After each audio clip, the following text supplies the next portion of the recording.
Hello welcome to 3TV. ఈరోజు మనతో పాటు డాక్టర్ పివి రావు గారు ఉన్నారు. డాక్టర్ పివి రావు గారు నిమ్స్లో చాలా ఏళ్ల పాటు డయాబెటీస్ మీద రీసెర్చ్ చేశారు. అట్లాగే అక్కడ డిపార్ట్మెంట్లో హెచ్ఓడిగా కూడా పనిచేశారు. ఆ తర్వాత రామదేవరావు హాస్పిటల్లో కూడా పనిచేశారు. ప్రస్తుతం పంజాగుట్టలో రీసెర్చ్ చేస్తున్నారు డయాబెటీస్ అండ్ ఎండోక్రైనాలజీ విభాగంలో. Sir welcome to 3TV sir. నమస్తే. సార్ యాక్చువల్గా అంటే డయాబెటీస్ మీద అవగాహన చాలా కాలంగా మార్పులు చెందుతూనే వస్తుంది. యాక్చువల్గా ఒకప్పట్లాగా ఇప్పుడు లేదు. సో ఈ మధ్య కాలంలో మేము వింటున్నది ఒకటి వండర్ డ్రగ్, ఒకటి అంటే డయాబెటీస్కి తగ్గించే విధంగా, ముఖ్యంగా వెయిట్ని తగ్గించే విధంగా ఒక వండర్ డ్రగ్ ఒకటి మార్కెట్లోకి వచ్చింది. ఫారిన్లో బాగా ఉంది, మన దగ్గర ఈ మధ్యనే వచ్చే అవకాశాలు ఉన్నాయని చెప్తున్నారు. ఏంటి సార్ ఈ డ్రగ్ ఏంటి, అసలు ఎట్లా అది వండర్స్ క్రియేట్ చేస్తుంది షుగర్ విషయంలో? అంటే వండర్ డ్రగ్ అని బాగా పాపులారిటీ అయితే వచ్చేసింది ప్రపంచం అంతా.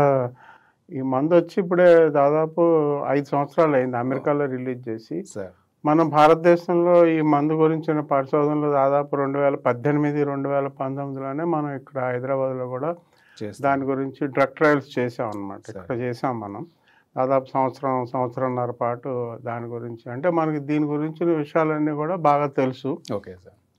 కాకపోతే ఏంటంటే ఇప్పుడు ఉన్నటువంటి అందుబాటులో ఉన్న మందులన్నిటినీ మనం పోల్చుకున్నట్లయితే వాటన్నిటికన్నా కూడా ఎక్కువగా ఈ బరువు తగ్గించే మందు అనమాట. Okay sir.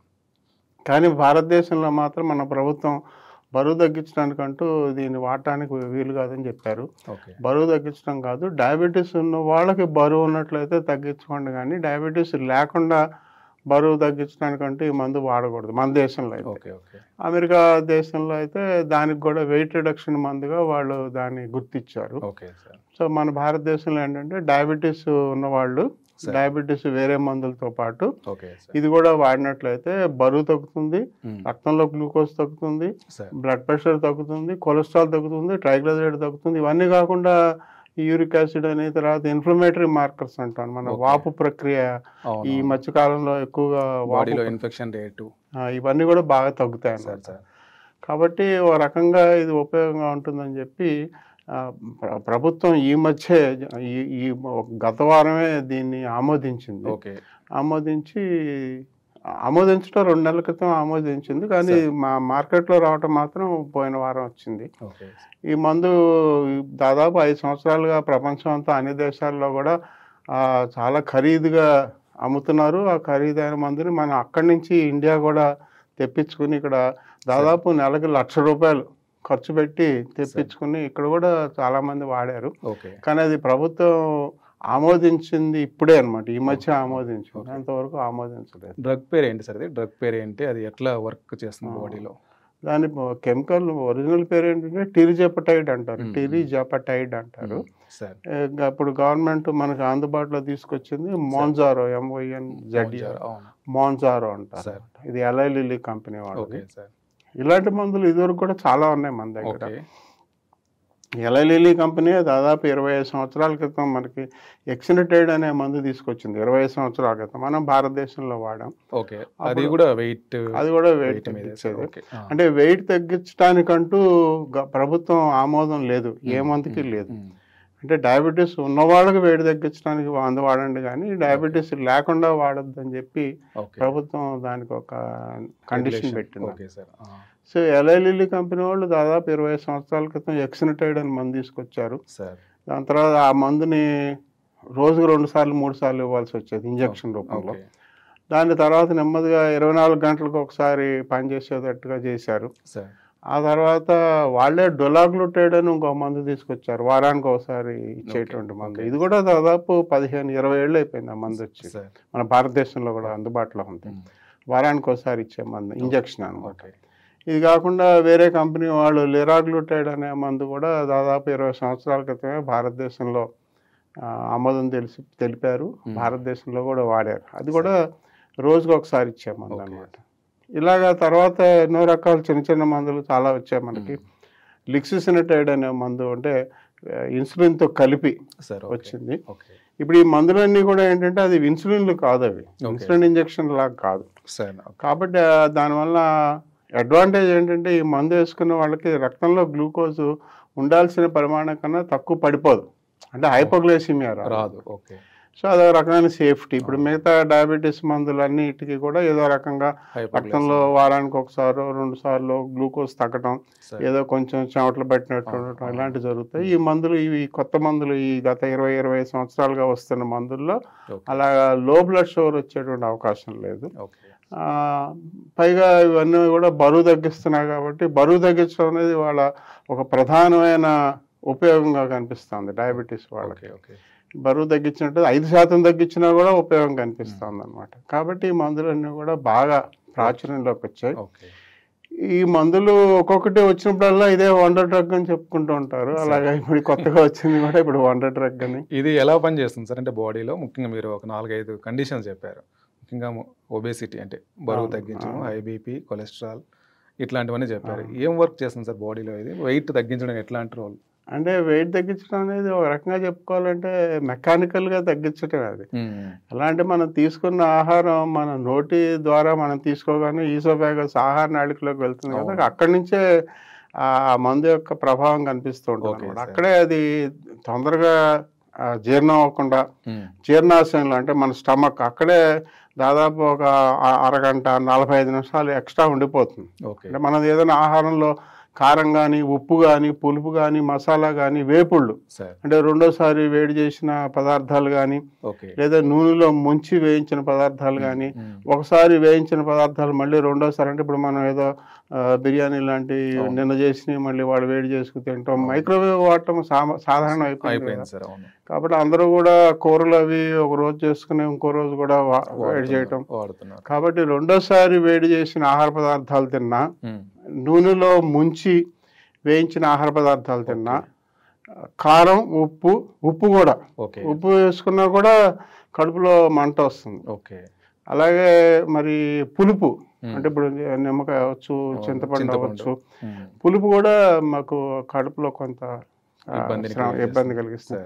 కాబట్టి ఏం చెప్తామంటే కారం, ఉప్పు, పులుపు, వేపుళ్ళు అంటే డీప్ ఫ్రైలు, డబల్ ఫ్రైలు, మసాలాలు మన భారతదేశంలో కొన్ని వందల రకాల మసాలాలు ఉన్నాయి. మన మసాలా లేకుండా ఏం ఆహారం తీసుకోం కదా, అవన్నీ ఎక్కువ తీసుకునే వాళ్ళకి ఏమవుతుందంటే జీర్ణాశయంలోనే ఈ మందులు వాడే వాళ్ళకి దాదాపు ఒక అరగంట, 30 గంట అక్కడే నిలబడిపోతుంది, స్లో చేస్తుంది. దానివల్ల సమస్య ఏంటంటే అది జీర్ణం అవడానికి ఎక్కువ యాసిడ్ తయారవ్వాలి, ఎక్కువ లోపల జీర్ణశక్తికి అవసరమైనటువంటి పెప్సిన్ లాంటివి కానీ ఇలాంటివన్నీ ఎక్కువ తయారవటం వలన కడుపులో మంట వస్తుంది, గ్యాస్ ఎక్కువ తయారవుతుంది, అంటే తేన్పులు వస్తాయి. తర్వాత కొంచెం ఆయాసం కూడా రావచ్చు, ఎప్పుడు కడుపు బరువుగా ఉన్నట్టు ఉండొచ్చు, ఆహారం తినబుద్ధి అయ్యదు. అంటే ఒకసారి తీసుకున్న ఆహారం వెంటనే జీర్ణం కాక ఉండటం వలన మళ్ళీ 1 గంట, 2 గంటలు, 3 గంటలు ఆకలేదు. అలా ఆకలిని చంపే మందు. తర్వాత ఆహారం తొందరగా జీర్ణం అవ్వకుండా ఆలస్యంగా జీర్ణం అవడానికి ఉపయోగపడే మందు, ఎప్పుడు కడుపు నిండుగా ఉండటానికి ఒక మందు. అలా ఉండటం వలన సాటిటీ సెంటర్ అని చెప్పి మన బ్రెయిన్లో ఒక సెంటర్ ఉంటుంది. ఆ నాడీ మండలం కూడా మనం తిన్న ఆహారం ఇంకా రెండోసారి అక్కర్లేదులే, ఇంకా ఎక్కువ తినక్కర్లేదులే అనేటువంటి సంకేతాన్ని కూడా దాన్ని కూడా సాటిటీ సెంటర్ అంటారు. అది కూడా ఈ మందుతో జరుగుతుంది. తర్వాత సరే ఒక గంటకో గంటన్నరకో ఆహారం జీర్ణాశయం నుంచి కిందకి రావాలి, చిన్న ప్రేవుల్లోకి వెళ్ళాలి. ఆ చిన్న ప్రేవుల్లోకి వెళ్ళడం అనేది ఆలస్యం అవుతుంది. చిన్న ప్రేవుల్లో మరీ ఆలస్యం అవుతుంది, 2 గంటలు 3 గంటలు ఎక్స్ట్రా ఉండిపోతుంది అనమాట. మనం తిన్న ఆహారాన్ని బట్టి మనం ఏం లేకుండా ఉడకబెట్టుకుని తిని, కారం లేకుండా, ఉప్పు లేకుండా, మసాలా లేకుండా, ఏమి లేకుండా, పులుపు లేకుండా తిన్నట్లయితే సాధారణంగా ఎటువంటి సమస్య లేకుండా ఈ మందులు వాడే వాళ్ళకి ఆహారం జీర్ణాశయంలోకి వెళ్ళిపోతుంది, అక్కడి నుంచి మళ్ళీ చిన్నప్రేవులోకి వెళ్ళిపోతుంది, జీర్ణశక్తి మొత్తం అంతా కూడా కరెక్ట్గా ఉంటుంది. కానీ మనం భారతీయులు తినేటువంటి ఆహారంలో మాత్రం ఈ కష్టాలు జరుగుతాయి, ఈ నష్టాలు. మనం మొత్తం ఉడకబెట్టుకుని అసలు మసాలా వేయకుండా, కారం వేయకుండా, ఉప్పు లేకుండా తినడం అనేది అసాధ్యం. కాబట్టి దానివల్ల సమస్యలు వస్తాయి అన్నమాట. కడుపులో ఒక 3 గంటలు 4 గంటలు ఉండిపోతుంది. అక్కడ కూడా వెంటనే రక్తంలోకి గ్లూకోజ్ వెళ్ళదు, అంటే మొత్తం జీర్ణం అయిపోయి లివర్లోకి గ్లూకోజ్ రూపంలో మనం తీసుకున్నటువంటి ఆహారం మార్పులు చెంది వెళ్ళటం కూడా ఆలస్యం అవుతుంది. ఈ రకంగా వెయిట్ తగ్గడము తద్వారా మిగతా దాని రిలేటెడ్ కండిషన్స్ అని తగ్గుతాయి సార్? అవును. ఇందులో ఈ మందు పేరు ఏంటంటే దీన్ని జిఎల్పి అంటాం అన్నమాట. జిఎల్పి అంటే గ్లూకోగాన్ లైక్ పెప్టైడ్. ఇలాగే ఇదివరకు మనకి జిఎల్పి అనేది మోనో ఎగనిస్ట్ అని ఒక్క మందే ఉన్నవి ఉండేవి ఇప్పటి వరకు మన దగ్గర. ఇప్పుడు లిరాగ్లూటైడ్ అయినా, డొలాగ్లూటైడ్ అయినా, ఎక్సినటైడ్ అయినా, ఇప్పుడు మన దగ్గర లిక్సిసినటైడ్, ఇవన్నీ ఏంటంటే ఒకటే రకం ప్రభావం చూపిస్తాయి అన్నమాట. ఇప్పుడు ఈ కొత్త మందులు ఏంటంటే 2 రకాల ప్రభావాలు చూపిస్తాయి. అంటే జిఐపి కూడా కలిపారు, జిఎల్పితో పాటు జిఐపి కూడా కలిపారు. అంటే అది ఒక రకమైనటువంటి ఇన్హిబిటరీ పెప్టైడ్ అనమాట. అది కూడా కలిపారు. ఈ 2 మందులు కలపడం వలన దీన్ని డ్యూయల్ అగనిస్ట్ అంటాం అనమాట. మిగతా అన్ని మోనో అగనిస్ట్. కాబట్టి మొట్టమొదటిసారిగా 2 రకాల మందులు కలిపి 2 రకాల ప్రభావాలు చూపించడానికి ఉపయోగపడుతుంది. కాబట్టి దీన్ని మనం మిగతా వాటికన్నా కొంచెం ఎక్కువ ఉపయోగాలు కనిపిస్తాయి. కాబట్టి దీన్ని వాళ్ళ వండర్ డ్రగ్ అని చాలా పాపులారిటీ వచ్చేసింది. చాలా ఖరీదుగా బయట ఎక్కువ డబ్బు ఇచ్చి కూడా కొనుక్కుంటున్నారు మిగతా దేశాల్లో. ఎంత ఖరీదు ఉంది సార్ ఇది? యాక్చువల్గా మనం భారతదేశంలో ఇప్పుడు వచ్చింది కదా, వచ్చింది మంది ఏంటంటే 2.5 మిల్లీగ్రాములు చాలా తక్కువ పెట్టారు. అంటే 3,500 రూపాయలు పెట్టారు. అయినా కానీ మన వాళ్ళకైతే కొంత కాస్ట్ అది ఆ రకంగా 3,500 మనకు ఖరీదే. కానీ 20,000 25,000కి అమ్మారు ఇప్పటి వరకు. Okay sir. ఇది ఎట్లా వాడతారు సార్ జనరల్గా? అంటే వీక్లీ వన్సా లేకపోతే ఎట్లా? వారానికి ఒకసారి వేసుకునే ఇంజక్షన్ ఇది. ఇంజక్షన్ అది ఏ టైంలోనే వేసుకోవచ్చు. మేము ఉదయం వేసుకోండి అని చెప్తాం. జనరల్గా పొట్టకు వేస్తారు సార్? పొట్టకంటే అది మనకి నొప్పి తక్కువ ఉంటుందని చెప్పి పొట్టకు వేసుకోమంటాం. ఎప్పుడైనా వేసుకోవచ్చు, కానీ ఉదయం పూట వేసుకోమంటాం. వేసుకున్న తర్వాత దీని ముందు టాబ్లెట్ రూపంలో ఇదే మందు వచ్చింది. ఇలాంటి మందు ఇంకోటి వచ్చింది, సమాగ్లూటైడ్ అని, రైబల్సెస్ అన్నాం. అదైతే వేసుకున్న తర్వాత అరగంట సేపు ఏం తినకుండా నిలబడి ఉండాలి. లేకపోతే ఏమవుతుందంటే కడుపులో ఎక్కువసేపు ఉండిపోతుంది కదా, జీర్ణశక్తి తగ్గి, అందుకని ఏమవుతుందంటే ఆహారం తేన్పుల రూపంలో వస్తుంది. అలాగే చిన్న ప్రేవుల్లోంచి కూడా పైకి రివర్స్లో కూడా రావచ్చు అనమాట. అంటే నోట్లోకి వాంతి కాదు కానీ వాంతిలాగా అలా వస్తుంది. జిఆర్డి అనేటువంటి సమస్య కూడా వస్తుంది. గ్యాస్ట్రో అది ఈసోఫేజియల్ రిఫ్లక్స్ డిసీజ్ అనేది కూడా ఆ మధ్యలో ఉన్నటువంటి వాళ్ళు మెత్తగా అయిపోతుంది అనమాట. స్పాచులస్ అంటాం. మెత్తగా అయిపోవటం వలన ఆహారం కిందకి పరిమితం కాకుండా జీర్ణం అవుతున్న కొద్దీ కొంచెం పైకి మళ్ళీ జీర్ణాశయంలో కూడా వెనక్కి వచ్చేటువంటి అవకాశం ఉంది అనమాట. ఇలాంటి సమస్యలన్నీ కూడా మనం కారం, ఉప్పు, పులుపు, వేపుడు, మసాలా వాడడం వల్ల ఎక్కువగా వస్తాయి ఇవన్నీ. ఇలాంటి సమస్యలన్నీ కూడా ఈ కొత్త మందులకు కూడా ఉన్నాయి. ఇది GLP and GIP dual against అనమాట. కాకపోతే ఈ మందులు ఏంటంటే వాళ్ళు మన ప్రయోగాల్లో తెలిసిన విషయం ఏంటంటే మ్యాక్సిమం డోసు 2.5 మిల్లీగ్రాములు కాదు, 2.5, 5, 7.5, 10, 12.5, 15 మిల్లీగ్రాములు మ్యాక్సిమం డోసు 72 వారాల పాటు వాడిన వాళ్ళకి 22 కిలోలు బరువు తగ్గుతారు. 72 వారాలు అంటే సంవత్సరంన్నర అనమాట. అందరూ ఏంటంటే నెల రోజుల్లోనూ 2 నెలల్లోనూ కరిగిపోయి మొత్తం శరీరం అంతా తగ్గిపోతుంది అనుకుంటారు, కానీ అంత ప్రభావం ఒక్క నెల 2 నెలల్లో జరిగేది ఏముండదు. గ్రాడ్యువల్గా తగ్గుతుంది. 3 నెలలు 6 నెలల్లో కొంతమంది ఒక 10 కిలోలు 15 కిలోలు కూడా తగ్గుతారు.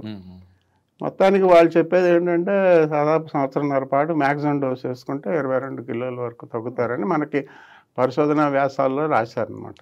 మన సొంత అబ్జర్వేషన్ కూడా మనం ఇక్కడ భారతదేశంలో కూడా వాడాం కాబట్టి 2019, 20 సంవత్సరాల్లో మనం వాడాం కాబట్టి మనకు కూడా ఏంటంటే ఈ మందు ఒక 3 నెలలు 6 నెలల్లో దాని ఉపయోగం కనిపిస్తుంది. 5 కిలోలు 10 కిలోల వరకు ఉపయోగం కనిపిస్తుంది. దాంతోపాటుగా మన ఆహార వ్యాయామ నియమాలు కూడా పాటించినట్లయితే ఇంకొంచెం ఎక్కువ మరికొద్ది కిలోలు ఎక్కువ తగ్గుతాయి అనమాట. కాబట్టి ఒక 5, 10, 15 కిలోలు సామాన్యంగా అందరూ ఒక 3 నెలల్లో తగ్గుతారు. మరీ 20 కిలోలు 25 కిలోలు తగ్గాలంటే మాత్రం సంవత్సరం పడుతుంది. దాంతోపాటు మనం కూడా ప్రయత్నాలు చేయాలన్నమాట. ఏదేమైనా కూడా ఇవాళ బ్యారియాట్రిక్ సర్జరీ ఆపరేషన్ చేయించుకుని వారం రోజుల్లో 25 కిలోలు 30 కిలోలు తగ్గిపోతున్నారు కదా చాలా మంది బ్యారియాట్రిక్ సర్జరీ వాళ్ళు. ఆపరేషన్లు, రకరకాల ఆపరేషన్లు, ఆ జీర్ణాశయం కోసేయడం లేదా చిన్న ప్రేవుల పైకి బ్యాండింగ్ చేయడం, జీర్ణాశయానికి అంటించేయడం అనేది చేస్తున్నారు. వాళ్ళతో ఆపరేషన్ అయిన వారం రోజుల్లోనో 10 రోజుల్లోనో 20 కిలోలు 30 కిలోలు తగ్గిపోతూ ఉంటారు. అంత అద్భుతంగా ఈ మందులు పనిచేయవు. కాకపోతే ఏంటంటే ఆపరేషన్ లేకుండా ఇంజక్షన్లో వారానికి ఒకసారి ఇంజక్షన్ వేసుకున్నట్లయితే కొంచెం ఈ కడుపు నొప్పులు, వాంతులు, లూజ్ మోషన్స్, కాన్స్టిపేషన్ కూడా రావచ్చు. ఇప్పుడు చిన్న ప్రేవుల్లో ఆహారం 3 గంటలు 6 గంటలు నిలబడిపోతే సబ్ఎక్యూట్ ఇంటెస్టినల్ అబ్స్ట్రక్షన్ అనేటువంటి సమస్య ఒకటి ఉంటుంది. ఎక్కడో అరుదుగా వస్తుంది, కానీ అలాంటి లక్షణాలు కనిపిస్తాయి అన్నమాట. అంటే కాన్స్టిపేషన్, ఓ రోజేమో అజీర్ణం చూడను, మోషన్ రాదు, మలబద్ధకం, తర్వాత 2-3 రోజులేమో రచనలు అవ్వటం, ఇలా జరుగుతాం, ఆల్టర్నేటివ్గా జరుగుతూ ఉంటాయి. ఇలాంటివన్నీ కూడా మనం భరించగలిగి, అంటే వాటన్నిటికీ మందులు వేసుకోవచ్చు. అంటే కడుపు నొప్పి మందు, కడుపులో గ్యాస్కి మందు, కడుపులో మంటకి మందు, మలబద్ధకానికి మందు, తర్వాత విరోచనానికి మందు, ఇలా అన్నిటికీ మందులు ఉన్నాయి కదా మనకి. ఇవన్నీ కాకుండా ప్రీబయాటిక్స్, ప్రోబయాటిక్స్, ఇవన్నీ కాకుండా చాలామందికి నీరసంగా ఉందని చెప్తారు ఈ మందు వేసుకుంటే. వాళ్ళకి ప్రోటీన్ మందులు, ప్రోటీన్ డ్రింక్స్ ఉన్నాయి, ప్రోటీన్ పౌడర్లు ఉన్నాయి. ఇవన్నీ వేస్తూ, ప్రోబయాటిక్స్ ఇవన్నీ వేస్తూ ఉంటే వాళ్ళు ఆ మందుని తట్టుకోగలుగుతారు, ఈ కొత్త మందుల్ని తట్టుకోగలుగుతారు. అప్పుడు వాళ్ళకి బరువు వాళ్ళు అనుకున్నట్టుగా 5 కిలోల నుంచి మొదలుపెట్టి 15 కిలోల వరకు సామాన్యంగా అందరూ తగ్గిపోతారు 3 నెలల్లో. ఇంకా ఎక్కువ వాడినట్లయితే ఇంకా ఎక్కువ తగ్గుతారు. వండర్ డ్రగ్ అంటే అది మన ఆపరేషన్ లేకుండా అంతవరకు కూడా బరువు తగ్గించాలంటే ఈ ఇంజక్షన్లో కొంత ఉపయోగం ఉంది. కానీ దీనికి వచ్చినటువంటి ప్రచారం మాత్రం ఎవరో ఊహించినంత ప్రచారం జరిగింది. ఒక 5 ఏళ్లుగా ప్రపంచంలోని అన్ని దేశాల్లోని మందుని అత్యద్భుతమైన మందు. ఎందుకంటే ఈ మందుతో పాటు ఇప్పుడు షుగర్ తగ్గుతుంది, బీపీ కూడా తగ్గుతుంది, బీపీ తగ్గుతుంది, కొలెస్ట్రాల్ తగ్గుతుంది, ట్రైగ్లిజరైడ్స్ అని ఉంటాయి మన భారతదేశంలో ఎక్కువ అనమాట, కొవ్వు పదార్థాలు, ఇవి తగ్గుతాయి.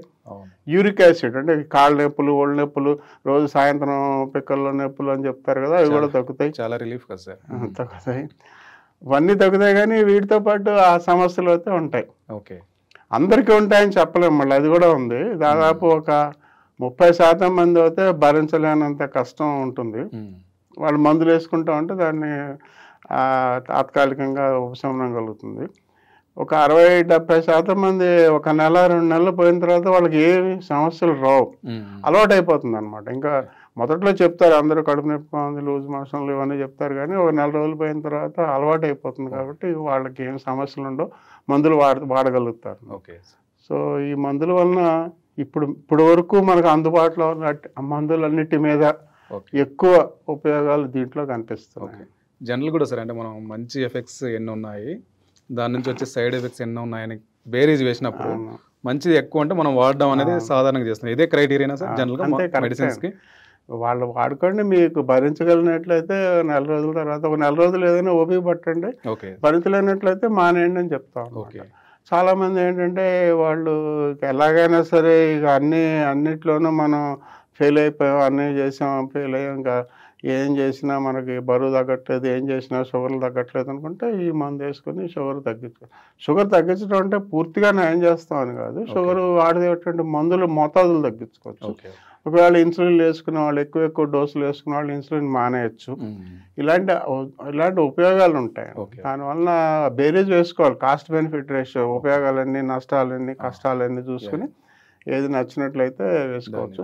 ఏదైనా కూడా 1 నెల రోజులు కొంచెం భరించినట్లయితే 2వ నెల మనకు అర్థమవుతుంది. చాలామంది ఈ మందుని మందు అలవాటు అయిపోతుంది అనమాట. అంటే ఆ యొక్క ప్రాబ్లమ్స్, సమస్యలు ఏమి బయటపడవు. కాబట్టి 1 నెల రోజులు పోయిన తర్వాత వేసుకోవడం అనేది తేలిగ్గా ఉంటుంది. ఏఈజీ వాళ్ళు ఈ మధ్య కంటే చాలా కాలంగా వాళ్ళు రీసెర్చ్ చేస్తున్నారు, మీరు క్లోజ్గా కూడా గమనిస్తూ ఉన్నారు. ఈ రీసెంట్గా గట్ బ్యాక్టీరియా మీద బాగా వాళ్ళు ఎంఫసిస్ చేస్తున్నారు. ఈ వీటిల్లో వచ్చిన మార్పులు, అంటే గట్ బ్యాక్టీరియాకి సంబంధించిన రీసెర్చ్ డయాబెటీస్కి ఏమైనా మనకు లింక్ ఉందా సార్? అది కూడా డయాబెటీస్తోనే మొదలైంది ఆ పరిశోధనలో కూడా. ఇప్పుడు డయాబెటీస్ అనేది ఏంటంటే నెమ్మదిగా అసలు గ్లూకోజ్ని తగ్గించడం అనేది పక్కన పెట్టేసి మారుతుంది. అసలు డయాబెటీస్లో వచ్చేటువంటి, రాబోయే సంవత్సరాల్లో వచ్చేటువంటి గుండె జబ్బులు, మూత్రపిండాల జబ్బులు, కళ్ళ జబ్బులు, ఈ నరాలకు సంబంధించిన జబ్బులు, ఇవి రాకుండా ఉండటానికి వాళ్ళు మందులు ఇస్తున్నాం అనమాట. హార్ట్ ఫెయిల్యూర్, గుండె జబ్బులు, గుండె ఫెయిల్యూర్ అనేది వాళ్ళు ఎక్కువ అవుతుంది. అందుకని షుగర్ తగ్గటం అనేది పక్కన పెట్టేశారు. షుగర్ తగ్గిందే తగ్గపోయినా కూడా ఈ సమస్యలు రాకుండా ఉండాలి. వాటిల్లో రకరకాల ప్రయోగాలు చేస్తున్నారు. అందులో ఇప్పుడు ఈ జిఎల్పీలు, ఈ మోనో ఎగనిస్టులు, డ్యూయల్ ఎగనిస్టులు, ట్రిపుల్ ఎగనిస్ట్. ఇప్పుడు మోనో ఎగనిస్ట్ అంటే 1G, ఇప్పుడు కొత్తగా వచ్చిన మందుని 2G అంటాం. 3G కూడా మనం పరిశోధనలో ఉంది, ఆల్రెడీ హైదరాబాద్లో మనం అందరం వాడుతున్నాం. ఈ 3G అంటాం. ఇలాగా ఈ మందులతో పాటు ఈ గట్ మైక్రోబయామ్ అనేది వాళ్ళు చాలా విశేషంగా బయటకు వచ్చింది. అంటే ఈ గట్ మైక్రోబయామ్ అనేది తెలుసు అందరికీ, మనకు దాదాపు 20-30 ఏళ్ళుగా తెలుసు, కానీ ఎక్కువగా పరిశోధనలు జరగలేదు. ఈ మధ్య ఏంటంటే కొత్త ఈ మాస్ స్పెక్ట్రోమెట్రీలు, ప్రోటీన్ బాగా కెమిస్ట్రీ బాగా డెవలప్ అయింది కాబట్టి ఆ కడుపులో ఏముంటాయి, బ్యాక్టీరియాలు, వైరస్లు, ఫంగస్లు అన్నీ ఉంటాయి కడుపులో. మీరు అన్నారు ఇందాక 2 కిలోల పై నుంచి ఇక్కడ దాకా దాదాపు 2-3 కిలోల బరువు ఉన్నటువంటి సూక్ష్మ కణాలు అంటే సూక్ష్మ జీవులు మన శరీరంలో ఉండి, అవి కూడా ఒక రకంగా పరాన్న జీవులు అని చెప్పుకోవాలి. అవన్నీ కూడా మనకి ఉపయోగంగా ఉండేవి కూడా ఉంటాయన్నమాట. అంటే దాదాపు సగానికి పైగా ఆ పరాన్న జీవులు, ఏదైతే సూక్ష్మ జీవులు మన శరీరంలో ఉన్నాయో వాటి వలన మనకి ఎన్నో ఉపయోగాలు ఉంటాయి. ముఖ్యంగా ఇప్పుడు జీర్ణశక్తికి సంబంధించి ఇప్పుడు ఈ కడుపు నొప్పులు, వాంతులు, లూజ్ మోషన్లు, జీఆర్డీలు కూడా ఎక్కువ అవుతున్నాయి కదా. ఇవన్నీ మనం తిన్న ఆహారం 1-2 గంటలు పోయిన తర్వాత మళ్ళీ పైకి చిన్నపిల్లల్లోంచి పైకి రావడం, జీఆర్డీ అంటాం కదా, రిఫ్లక్స్ డిసీజులు, ఇవన్నీ ఎక్కువ అవుతున్నాయి. ఎక్కువ అవడానికి కారణం ఏంటంటే మన ఆహార పద్ధతులు అన్నీ మారిపోయినా, అన్నీ కూడా ఇందాక నేను చెప్పినట్టు కారం, ఉప్పు, వేపుడు, పులుపు, మసాలా, వేపుళ్ళు అంటే 2 సార్లు వేయించడం, 2 సార్లు వేడి చేయటం, ఇవన్నీ ఉంటాయి కదా. వీటి వలన మన ఆహార పద్ధతులు మారటం వలన ఈ సమస్యలు వస్తున్నాయి. ఈ సమస్యలన్నిటికీ మరో కొత్త కోణంలో పరిశోధనలు జరుగుతూ ఉంటే, ఇప్పుడు ఈ 2 కిలోల బరువు ఉన్నటువంటి సూక్ష్మజీవులు మన పొట్టలో, అంటే నోటి నుంచి మలద్వారం వరకు కూడా ఇవన్నీ ఉన్నాయన్నమాట. వీటిలో ఎన్నో రకాల మన శరీరంలో జీవక్రియకు ఉపయోగపడతాయి. అంటే ఎంజైమ్స్, మనం ఏదైతే ఎన్నో రకాల కొన్ని లక్షల ఎంజైమ్స్, అన్ని ప్రోటీన్సే. ఈ ప్రోటీన్స్ అన్నీ కూడా ప్రతి చోట ఒక్కొక్క రకం జీవక్రియ చేయాలి. అవన్నిటిని నిర్వర్తించడానికి ఇవి చాలా ఉపయోగపడుతున్నాయి అనమాట. మైక్రోబయామ్ అని చెప్పి ఇన్ జనరల్ చెప్తున్నాం, కానీ కోట్లలో ఉంటాయి అవన్నీ, 1-2 కాదు. మన ఇవాళ ప్రోబయోటిక్స్, ప్రీబయోటిక్స్ అని మందులు వాడుతున్నాం, కానీ అందులో ఏంటంటే మనం ఒక 4-5 ఈ సూక్ష్మ, ముఖ్యంగా లాక్టోబాసిల్లస్ అనేది బాగా వాడతాం. అంటే మన పెరుగు తయారు చేసేటువంటి బ్యాక్టీరియా అనమాట. ఇలాంటివి ఎక్కువ వాడతాం. ఇవి కాకుండా ఫంగల్ డయాస్టేజ్ అని ఎంజైమ్స్ ఉంటాయి, అవి కూడా వాడుతున్నాం మనం. ఇవన్నీ కూడా ఏంటంటే రకంగా ప్రీబయోటిక్స్, ప్రోబయోటిక్స్ అని చెప్పుకుంటాం. ఈ తక్కువ మనం చేయగలిగిందంటే 5-10 ఎంజైమ్, ఈ 10 ఎంజైమ్స్ కానీ లేదా 10 బ్యాక్టీరియాలు కానీ మనం కలపచ్చు. కానీ కోట్ల సంఖ్యలో ఉన్నటువంటి బ్యాక్టీరియాల గురించి మనకి చాలా విషయాలు తెలుస్తున్నాయి, కానీ ప్రతిదాన్ని ఒక క్యాప్సూల్ రూపంలో కలుపుకొని వాడటం అనేది ఇంకా సాధ్యం కాలేదు. కాబట్టి ఆ కోణంలో చాలా పరిశోధనలు జరుగుతున్నాయి అన్నమాట. మనం వాడే మందుల వల్ల కూడా డిస్ట్రాయ్ అవుతాయి సార్, ఏమైనా నాశనం అవుతాయి? చాలా మందులు, మనం వాడే మందుల్లో దాదాపు 90% పైగా బ్యాక్టీరియాని పాడు చేసే మందులే. మనం వాడే మందులు ముఖ్యంగా నొప్పికి, కాళ్ళ నొప్పులు, మోకాళ్ళ నొప్పులు అని చెప్పి కాళ్ళు లాగుతున్నాయి, పెయిన్ కిల్లర్స్. తర్వాత ఎక్కువగా యాంటీబయాటిక్స్, మనం ఇవాళ ప్రతి జబ్బుకి కూడా ఏదో రకం యాంటీబయాటిక్ కలుపుతున్నాం కదా. ముఖ్యంగా ఈ మధ్య డాక్సిసైక్లిన్, టెట్రాసైక్లిన్, ఇవన్నీ కూడా బాగా, అవన్నీ ఏంటంటే మొత్తం కడుపు అంతా క్లీన్ చేసేస్తాయి అన్నమాట. మొత్తం అది మంచి బ్యాక్టీరియానో చెడు బ్యాక్టీరియానో క్లీన్ చేసేస్తాయి. ఇలాంటి మందులు ఎక్కువగా వాడుతున్నాం. ఎన్నో రకాల సఫలోస్పోరిన్లు వచ్చాయి, ఎన్నో రకాల మందులు వచ్చాయి మేడం, మైసిన్లు, రకరకాల మైసిన్లు. ఇవన్నీ వాడకపోతే ఏంటంటే మనకి వెంటనే మన ప్రాణ నష్టం జరుగుతుంది. అది కూడా ముఖ్యం. ఇప్పుడు ఈ మందులు వాడటం మూలాన గట్ మైక్రోబయామ్ పాడైపోతుంది అన్న విషయం కరెక్టే, కానీ వాడపోతే వచ్చే నష్టాలు ఎక్కువ కూడా ఉన్నాయి. ఇప్పుడు ఏదైనా శరీరం అంతా చీము పట్టిపోయి, శరీరంలో రక్తం అంతా చీము నడుస్తుంది, సెప్టిసీమియా వచ్చింది, ఇంకా 2-3 రోజుల కన్నా ఎక్కువ బతకరు మనిషి, అలాంటి మనుషులు కూడా ఇవాళ బతికిస్తున్నారు. ఇదివరకులాగా మనం సెప్టిసీమియా వచ్చి కార్డియాక్ షాక్లోకి వెళ్ళిపోయిన మనిషి చనిపోతాడని చెప్పడానికి ఏం లేదు. వాళ్ళని మళ్ళీ మనం ఖర్చు ఎక్కువ అవుతుంది, కానీ మళ్ళీ వాళ్ళకి రకరకాల మందులు ఇచ్చి రకరకాల పరికరాలు వాడి బతికిస్తున్నాం. ఇవాళ అన్నీ అందుబాటులోకి వచ్చాయి అన్నమాట. కాబట్టి అలా చూసుకున్నట్లయితే వెంటనే ఉపయోగపడేటువంటి యాంటీబయాటిక్స్ని మనం తప్పు పట్టడానికి లేదు, కానీ ఈ యాంటీబయాటిక్స్ అనవసరంగా వాడినట్లయితే, లేదా వాడాల్సిన సమయం కన్నా ఎక్కువ రోజులు వాడినట్లయితే, మరి 2 నెలల పాటు 3 నెలల పాటు ఒకటే రకం మందు వాడినట్లయితే, అంటే అది కూడా వాడాల్సి రావచ్చు. యూరినరీ ట్రాక్ట్ ఇన్ఫెక్షన్ ఉంటుంది, ఆ మూత్రాశయంలో ఉన్నటువంటి సమస్యలకి వాడాల్సి ఉంటుంది. కొన్ని 15 రోజులు, నెల రోజులు వాడాలి.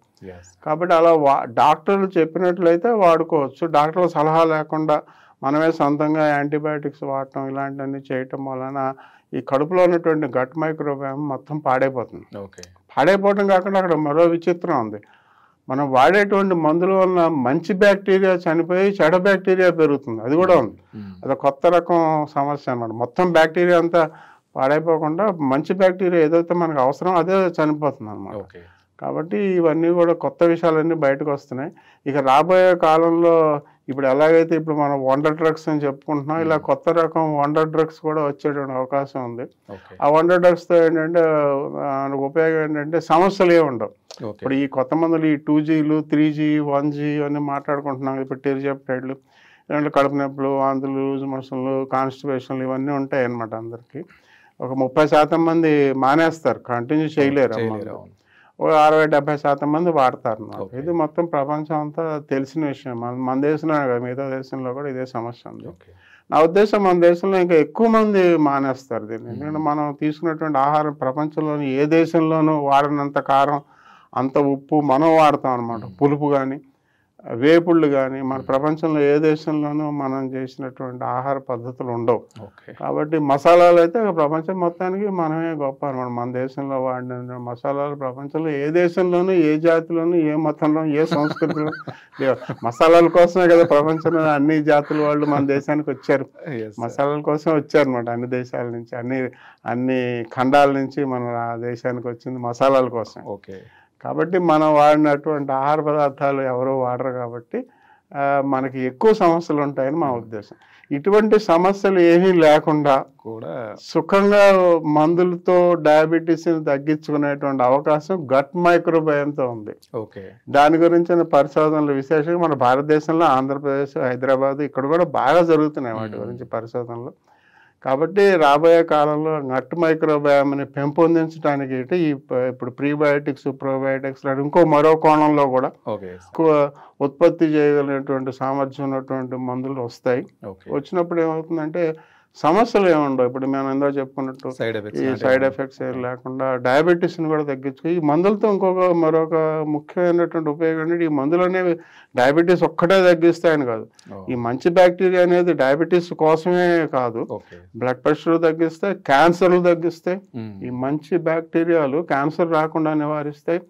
ఏజింగ్ ప్రాసెస్, తొందరగా వయసు వచ్చేసి తొందరగా మొహం అంతా ముడతలు పడిపోయి తల అంతా నెరిచిపోయేలా అలా అవకాశం కూడా ఎక్కువ ఉంది మన భారతదేశంలో. యాంటీ ఏజింగ్, క్యాన్సర్ రాకుండాను, డయాబెటీస్ రాకుండాను, అలాగా ఈ గట్ మైక్రోబయోమ్ అనేది ఒక రకమైనటువంటి యూనివర్సల్ కవర్ అనమాట. అది ఒక్క డయాబెటీస్ కనే కాదు, కానీ పరిశోధనలన్నీ కూడా డయాబెటీస్ రూపంలో, డయాబెటీస్ కోణంలోనూ జరుగుతున్నాయి. ఎందుకంటే డయాబెటీస్ వాళ్ళు ఎక్కువ మంది ఉన్నారు కాబట్టి మన భారతదేశంలో. కాబట్టి ఈ మందులు ఇప్పుడు వచ్చిన మందులు కూడా ఈ 1G 2G 3G గ్లిఫ్లోజన్లు అంతకు ఇవన్నీ కూడా డయాబెటీస్ కోసం తయారు చేసిన మందులే, కానీ వాళ్ళు వాటిని రీపర్పసింగ్ చేసేసారు అనమాట. అంటే డయాబెటీస్ లేని వాళ్ళకి కూడా ఉపయోగపడేదట్టు. ఇప్పుడు మా డయాబెటీస్ మందులు ఏదైతే గ్లిఫ్లోజిన్ అని మనం తయారు చేసుకున్నామో అవి వాళ్ళ గుండె జబ్బులకి ఎక్కువ వాడుతున్నారు, మూత్రపిండాల జబ్బులకి ఎక్కువ వాడుతున్నారు. అంటే కిడ్నీ ఫెయిల్యూర్, హార్ట్ ఫెయిల్యూర్లో డయాబెటీస్ వాళ్ళకి ఇచ్చే మందులు వాటికి ఎక్కువ వాడుతున్నారు. అలాగే ఇప్పుడు చూడండి ఈ మందులన్నీ కూడా బరువు తగ్గించడానికి మన దేశంలో తప్ప మిగతా అన్ని దేశాల్లో బరువు తగ్గించడానికి కూడా దానికి ఆమోదం జరిగింది అనమాట, డయాబెటీస్ లేని వాళ్ళు బరువు తగ్గడానికి. ఇలాగ రాబోయే కాలంలో ఈ గట్ మైక్రోబయామ్కి మన డయాబెటీస్ తగ్గించుకోవడానికి మందులు వస్తాయి. వచ్చినప్పుడు ఇక వాటితో పాటు మందులు అనాలా సార్, సప్లిమెంట్స్ అనొచ్చా? పేరు రూపంలో ఇక మనం చెప్పలేం. ప్రోబయాటిక్స్ అంటాం వాటిని, డ్రగ్స్ అన్నాం. బయాటిక్స్ కి తెలుగు రూపంలో ఎలా చెప్పాలి, బయాటిక్స్ అన్నాడు, ప్రోబయాటిక్స్ మందులు. అవన్నీ మందులు అంటే రసాయన మందులు కాదు, బ్యాక్టీరియా, ఎంజైమ్స్ ఇవన్నీ ఉంటాయి. ఇవన్నీ వాడినట్లయితే మనకి డయాబెటీస్తో పాటుగా మిగతా అన్ని ఉపయోగాలు ఉంటాయి. యూనివర్సల్ కవర్ అనమాట. అన్ని రకాల క్యాన్సర్ రాకుండా ఉండడం, వాళ్ళ క్యాన్సర్లు ఎక్కువ అవుతున్నాయి, డయాబెటీస్ కన్నా కూడా క్యాన్సర్లు ఎక్కువ అవుతున్నాయి. కాబట్టి క్యాన్సర్ కూడా రాకుండా నివారించడానికి వీటన్నిటికి కూడా ఇక రాబోయే కాలంలో గట్ మైక్రోబయోమ్.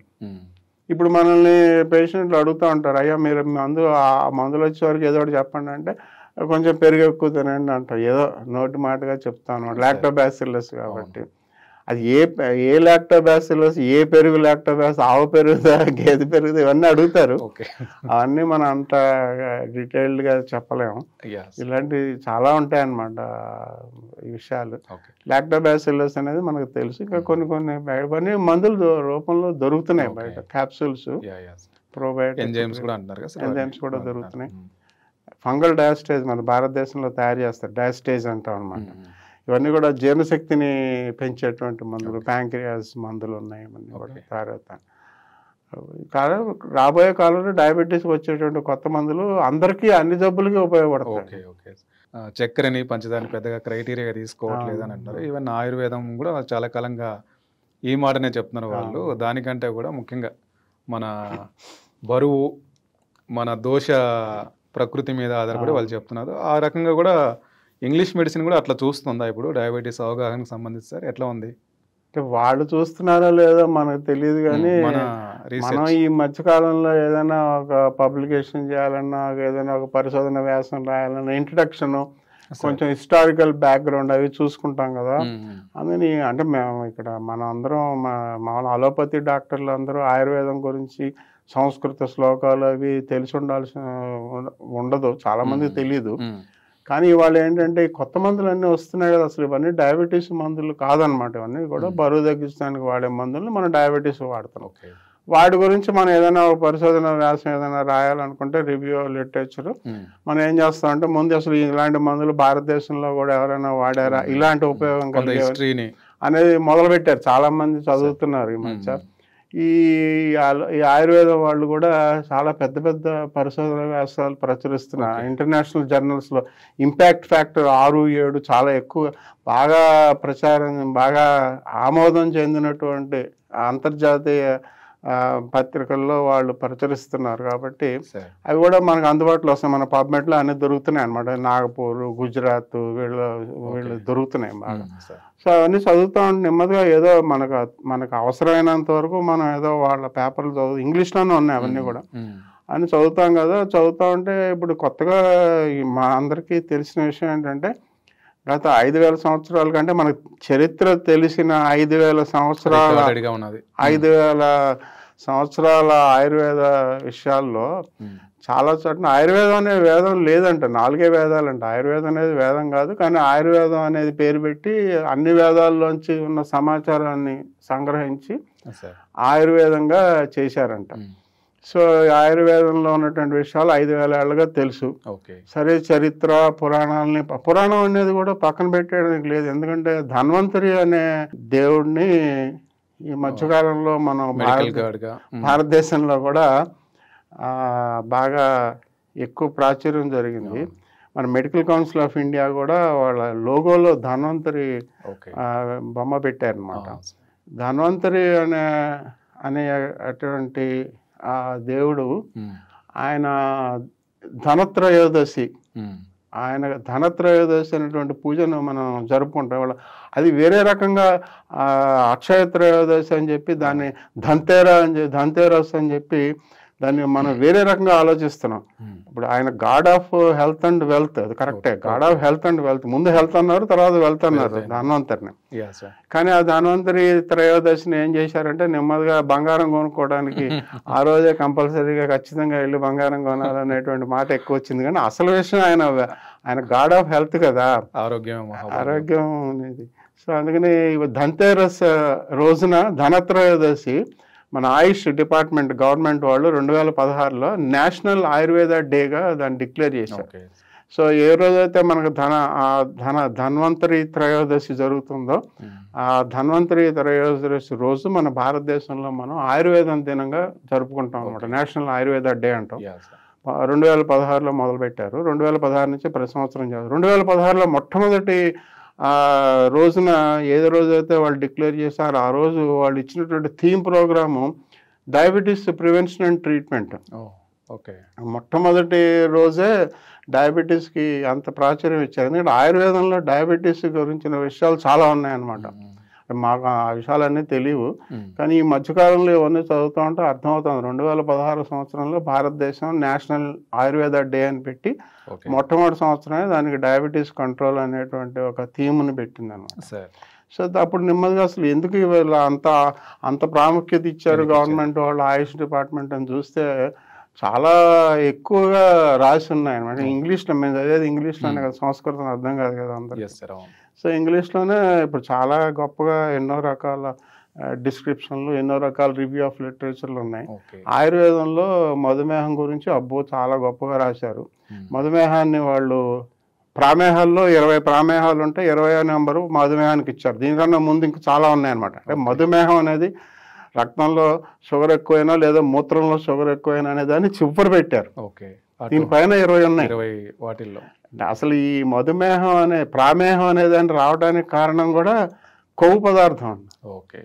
మేద ఫ్యాట్ ధాతువు అని చెప్పేసి దానికి ఒక సప్తధాతువుల్లో ఒక ధాతువు మేద అన్నారు.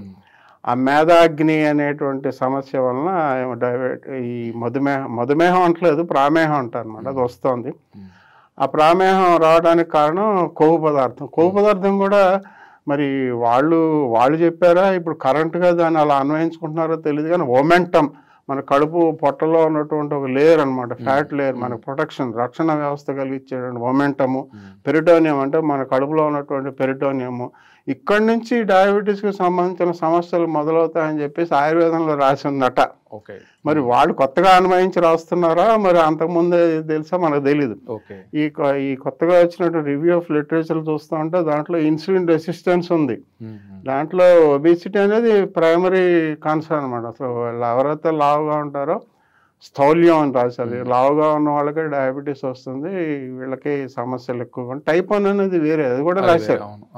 దాని గురించి కూడా ఆయుర్వేదంలో ఉంది. మరి ఇవన్నీ నిజంగా ఇప్పుడు కొత్తగా రాస్తున్నారా లేదా పాత విషయాలు ఉన్నాయా మాకు తెలియదు. ఆ విషయం అబ్జర్వేషన్ కూడా ఉండొచ్చు. కాబట్టి ఇంటర్నేషనల్ జర్నల్స్ లో రాస్తున్నారు కాబట్టి మనం వాటిని కోట్ చేసుకోవడానికి, క్రాస్ రిఫరెన్స్లు ఇవ్వడానికి వాడుకుంటున్నాం అనమాట వాటిని.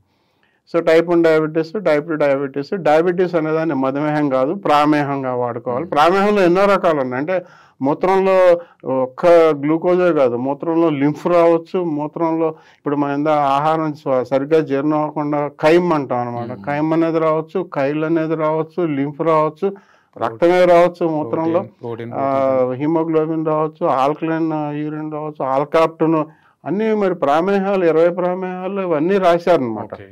ఇవన్నీ కూడా ఒక రకం సమస్యలు అని చెప్పారు. అన్నిటికన్నా చివర గ్లూకోజ్ పెట్టారు.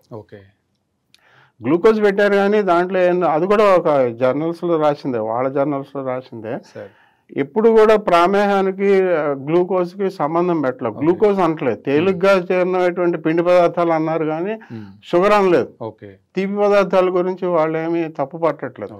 అలాగే చికిత్సలో కూడా తీపి పదార్థాలు మానేయండి అని చెప్పట్లేదు, తేలిగ్గా జీర్ణమైనటువంటి పిండి పదార్థాలు మానేయండి అని చెప్తున్నారు. కానీ మీరు ఏదో పంచదార మానేయండి, షుగర్ మానేయండి, చెరుకు మానేయండి అలా ఏం చెప్పట్లేదు అన్నమాట. కాబట్టి ఇవన్నీ కూడా మన క్రాస్ రెఫరెన్స్లకు వాడుకోవడానికి చదివినప్పుడు ఆ పుస్తకాల్లో వాళ్ళ రాసినటువంటి వాటిలో బయటపడుతున్నాయి. కాబట్టి దీనికి అంతా చదివితే ఏం అర్థమైంది మాకు, కొవ్వు పదార్థం అనేది ముఖ్యంగా పొట్టలో ఉన్నటువంటి పెరిటోనియం. మేము కూడా అదే చెప్తాం, abdominal obesity is more important, ట్రంకల్ obesity is more important. So ఆ సెంట్రల్ ఒబేసిటీ గురించి వాళ్ళు ఆ మేధా ధాతువు అనేటువంటి అగ్నితో మొదలవుతుంది. అది ఒక రకమైన కఫ దోషం. కఫం అంటే నీరు నిప్పుకు సంబంధించిన దోషం. ఇవన్నీ కూడా వాళ్ళ జర్నల్స్లో ఉన్నాయి. ఇవన్నీ చూస్తూ ఉంటే ఏంటంటే ఇదంతా కూడా దాదాపు ఇవాళ మనకి అమెరికన్ డయాబెటిక్ అసోసియేషన్ గత 7 ఏళ్లుగా మనకి వస్తున్నటువంటి ఈ మన ప్రోటోకాల్స్లో, మన డయాబెటీస్ గైడ్లైన్స్లో మొట్టమొదటిగా చెప్పేది ఏంటంటే జిఎల్పి రిసెప్టర్ అగనిస్ట్. అంతేగాని గ్లూకోజ్ తగ్గించడం అనేది glucose lowering is not a primary objective. So glucose అనే దాన్ని దాదాపు పక్కన నెట్టేశారు. ఇప్పుడు నేను 2018-19లో కూడా మనం ఇప్పుడు టిరిజెప్టైడ్ గురించి చేసిన పరిశోధన కార్యక్రమాల్లో మేము గ్లూకోజ్ తగ్గించడానికని వాడలేదు ఆ రోజుల్లో. సో హీమోగ్లోబిన్ A1C అనేది గ్లూకోజ్ కాదు, గ్లైకేటెడ్ హీమోగ్లోబిన్, అది తగ్గిస్తాం. Glycation is different from glucose. So glucose తగ్గించడం కాదు ఇంపార్టెంట్, గ్లైకేషన్ తగ్గించాలి. అలాగే వీలైతే గ్లైకాసిలేషన్ అంటే గ్లూకోజ్ ప్రోటీన్ కలిపిన రసాయన చర్యలో వచ్చేటువంటి పదార్థాలు గ్లైకేటెడ్ ప్రొడక్ట్స్ కానీ గ్లైకాసిలేషన్ కానీ అంటాం, అది తగ్గించాలి. అది డయాబెటీస్. దాని గురించి ఈ ఆయుర్వేదం వాళ్ళు మరి ఆ రోజుల్లో రాశారా, ఇప్పుడు మనకు దొరుకుతున్న సమాచారాన్ని అన్వయించుకుని రాస్తున్నారా మాకు తెలియదు. కానీ ఈ విషయాలన్నీ కూడా వాళ్ళ పుస్తకాల్లో ఉన్నాయండి. ఈ ప్రామేహం వాళ్ళ ఎన్నో రకాల అధ్యాయాలు ఉన్న అధ్యాయాల్లోనూ కనిపిస్తున్నాయి. ఇవన్నీ కూడా ఇన్సులిన్ రెసిస్టెన్స్ గురించి రాశారు. ఈ పొట్టలో ఉన్నటువంటి కొవ్వు పదార్థం నుంచే డయాబెటీస్, అదే డయాబెటీస్ అనకూడదు, ప్రామేహం ఓకే. ప్రామేహం అనేది మొదలవుతోంది. దాంతో సమస్యలు ఇవన్నీ కూడా ఇప్పుడు మనం ఏదైతే ఇన్ఫ్లమేటరీ మార్కర్, ఇప్పుడు వాడు రాయటమే అగ్ని అంటున్నాడు, ఓకే సార్. ఈ ఇన్ఫ్లమేటరీ మార్కర్స్ అన్నీ కూడా ఆ సప్తధాతువుల యొక్క అగ్ని చర్యలతో సంబంధించిన అవన్నీ కూడా బేసిక్గా వాళ్ళు కూడా చాలామంది ఎంజైమ్స్ గురించి రాస్తున్నారు. ఇప్పుడు మనకు తెలిసిన ఎంజైమ్స్, మనకు తెలిసిన హార్మోన్స్ ఏ రకంగా జీవక్రియలో పాల్గొంటున్నారు, మనకు ఎలాగా జీర్ణక్రియలో ఉపయోగపడుతుందో ఇవన్నీ కూడా ఆయుర్వేదంలో కూడా వాటి గురించిన సమాచారం ఉందని చెప్పి రాస్తున్నారు. బొమ్మలతో సహా రాస్తున్నారు. కాబట్టి ఇవన్నీ కూడా మన క్రాస్ రెఫరెన్స్లకి పనికి వస్తాయని మనం చదువుతూ ఉంటే ఇవాళ మనం భారతదేశంలో కానీ ప్రపంచంలో కానీ మనం ఏదైతే ఆలోచిస్తున్నామో ఈ విషయాలన్నీ కూడా దాదాపు 5,000 సంవత్సరాల క్రితమే, అంటే 5,000 సంవత్సరాల చరిత్ర కానీ అది 5,000 సంవత్సరాలకే వేదాలు మొదలయ్యని చెప్పలేం కదా మనం. ఎన్నో 10,000, 20,000, 50,000 ఏళ్ళు అయింది కదా. అప్పటి నుంచి కూడా డయాబెటీస్, అంటే డయాబెటీస్ లాంటి ప్రామేహం అనేటువంటి వ్యాధికి వాళ్ళు ఎన్నో రకాల కారణాలు పెట్టి అన్నిటికన్నా చివరి కారణం ఈ తీపి గురించి పెట్టారు. మధుమేహం, మధు అన్నారు కానీ అది చివరిది అనమాట ప్రామేహాలు. ఆ పైన రాసినవన్నీ కూడా ఇన్ఫ్లమేటరీ మార్కర్స్, డైజెస్టివ్ డిసీజ్, మన గ్యాస్ట్రోఇంటెస్టినల్ డిసీజెస్. మొదటి 19 కూడా మన ఆహారంలో మార్పుల వలన మూత్రంలో వచ్చేటువంటి సమస్యలు అనమాట అవన్నీ కూడా. కాబట్టి దీన్ని అంతా మేము ఆలోచిస్తూ ఉంటే మరి ఈ విషయాలన్నీ కూడా నిజంగా మరి మనం ఇప్పుడు చేస్తున్నదంతా కూడా 5,000 సంవత్సరాల నాటి విషయాలే అని చెప్పి ఊరికే ఒక కొత్త ఆలోచన.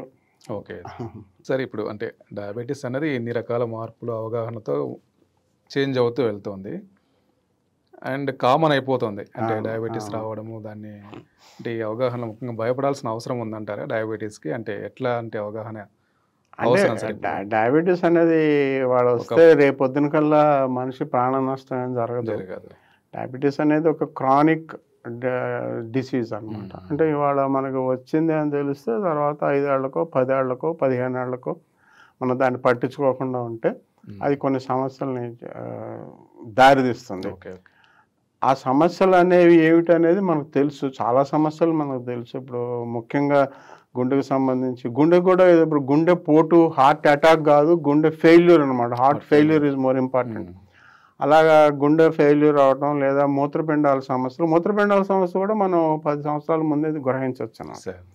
కాబట్టి డయాబెటీస్ వచ్చింది అనేది మీకు ఒక సంకేతం, మీకు ఏదో రాబోతోందని, ఏదో కళ్ళల్లో రక్తనాళాల సంబంధం, మూత్రపిండంలో సంబంధం ఏదో వస్తోందని అర్థం.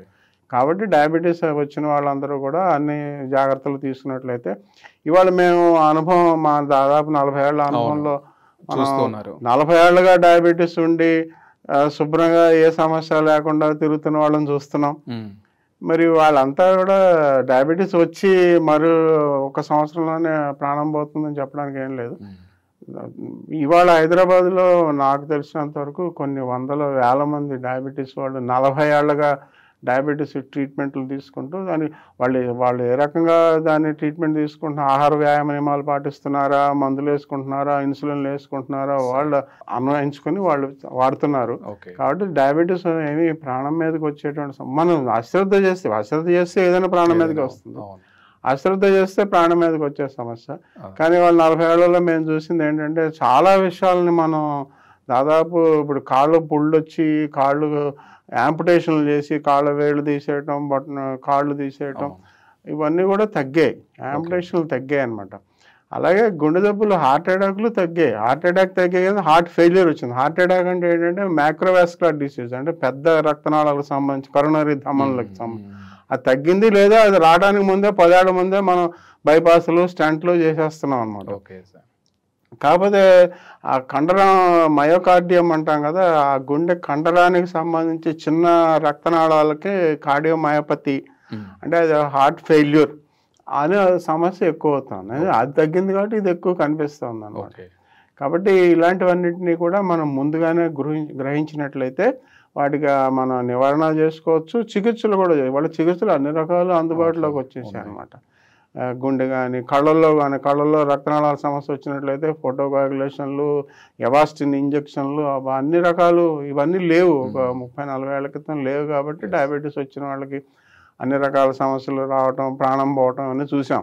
ఓకే. కానీ వాళ్ళ ఇన్ఫెక్షన్లు చాలా తగ్గించగలిగారు అనమాట. డయాబెటీస్ వాళ్ళకి రోగనిరోధక శక్తి తగ్గిపోతుంది కాబట్టి వాళ్ళకి ఫంగల్ ఇన్ఫెక్షన్లు, ఈ బ్యాక్టీరియల్ ఇన్ఫెక్షన్లు, మ్యూకార్మైకోసిస్ అని మొన్న ఫంగస్ కోవిడ్ టైంలో బాగా చెప్పుకున్నాం కదా, అలాంటివి డయాబెటీస్లోనే వస్తాయన్నమాట. అవన్నీ కూడా బాగా తగ్గాయి. ఇది కాకుండా గ్యాస్, ఇప్పుడు ఎంఫిసమాటస్, కాలిసిస్టైటిస్ అని పిత్తాశయంలో గ్యాస్ రావటం, అలాగే కిడ్నీలో మూత్రపిండంలో గ్యాస్ రావటం, దానికి ఎంఫిసమాటస్ పైలోనెఫ్రైటిస్ అంట, చీము గ్యాస్ వస్తుంది అనమాట. అలాంటివన్నీ కూడా బాగా తగ్గాయి. కాబట్టి మనం ముందే తెలుసుకుని దానికి సంబంధించిన జాగ్రత్తలు తీసుకుంటూ మనం డయాబెటీస్ని కంట్రోల్లో పెట్టుకోగలుగుతాం. నివారించడం అనేది సాధ్యం అవ్వలేదు ఇప్పటి వరకు. 40 ఏళ్ళుగా మనం ఎన్నో రకాల ఆహార వ్యాయామ నియమాలు ఇవన్నీ చేసాం, కానీ డయాబెటీస్ అనేది పెరుగుతూనే ఉంది. మనం చేసేటువంటి కార్యక్రమాల్లో డయాబెటీస్ని నివారించుకోవడం అనేది సాధ్యం కాలేదు. Okay sir, thank you so much sir.